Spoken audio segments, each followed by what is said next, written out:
बच्चों अगर आप नीट या जेईई की प्रिपरेशन कर रहे हो या फिर इवन 11th में भी हो, तो एनएलएम के ऐसे क्वेश्चंस आपके सामने जरूर आए होंगे। ऐसे क्वेश्चंस जब भी आते हैं तो दो ही चीजें पूछी जाती है, या तो वो ब्लॉक्स का एक्सेलरेशन पूछेगा या फिर स्प्रिंग में टेंशन कितना है ये पूछेगा। अब इसको करने का जो तरीका बच्चे अपनाते हैं वो क्या करते हैं, पहले फ्री बॉडी डायग्राम बनाएंगे और फिर इक्वेशन बनाएंगे और उनको सॉल्व करके वो फार्मूला लेके आते हैं एक्सेलरेशन का या फिर टेंशन का। अब अगर ऐसे क्वेश्चन नीट में पूछे जाएंगे तो आपको ये तरीका पॉसिबल है नहीं कि कर पाओ, क्योंकि वहां पर टाइम मिलता है 30 से 40 सेकंड। तो 30 से 40 सेकंड में ऐसे क्वेश्चंस को कैसे करा जा सकता है, तो कैसे करेंगे आओ देखते हैं।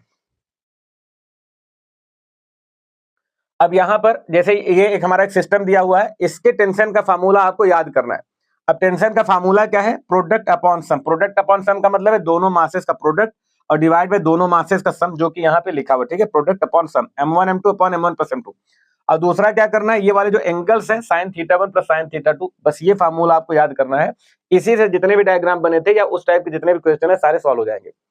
अब एक बात यहाँ पर आपको और सीखना होगा, एक काम कर लिया करो कि पुली पर अगर मैं एक हॉरिजॉन्टल लाइन खींच दूं तो जितना ये एंगल बनता है ना θ1, उतना ही ये एंगल बनेगा स्प्रिंग के साथ हॉरिजॉन्टल लाइन का। अगर ये θ2 है तो हॉरिजॉन्टल लाइन का ये एंगल भी θ2 हो जाएगा।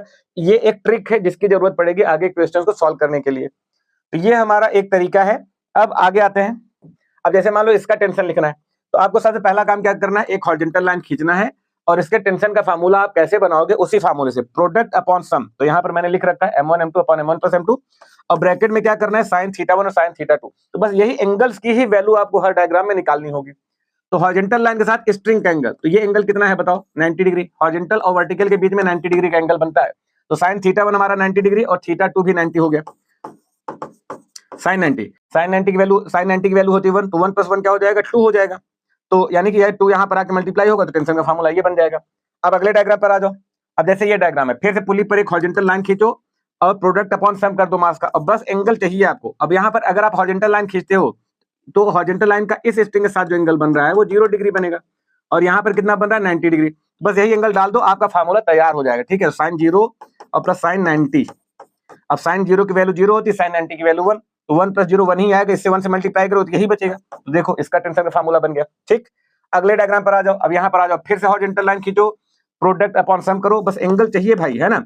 अब यहाँ पर ये एंगल कितना होगा, तो ये एंगल यहाँ से मिलेगा, जितना ये एंगल होगा उतना ही ये एंगल, यानी कि sin θ1 को अगर मैं थीटा डाल दूं और sin θ2 तुम्हारा यहाँ पे हॉरिजॉन्टल लाइन खींचो ना तो स्ट्रिंग के साथ, तो ये अगर वर्टिकल और हॉरिजॉन्टल है तो ये तो 90 डिग्री हो जाएगा, ठीक है। आप यहाँ से भी देख सकते हो ये 90 है, ये एंगल और ये एंगल क्या होगा, सेम।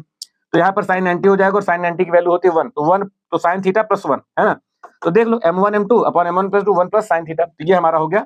तो इस तरीके से किसी भी डायग्राम का बस हॉरिजॉन्टल लाइन खींच के यहाँ पर एंगल्स की वैल्यू डाल दो, आपका आंसर आ जाएगा। Thank you.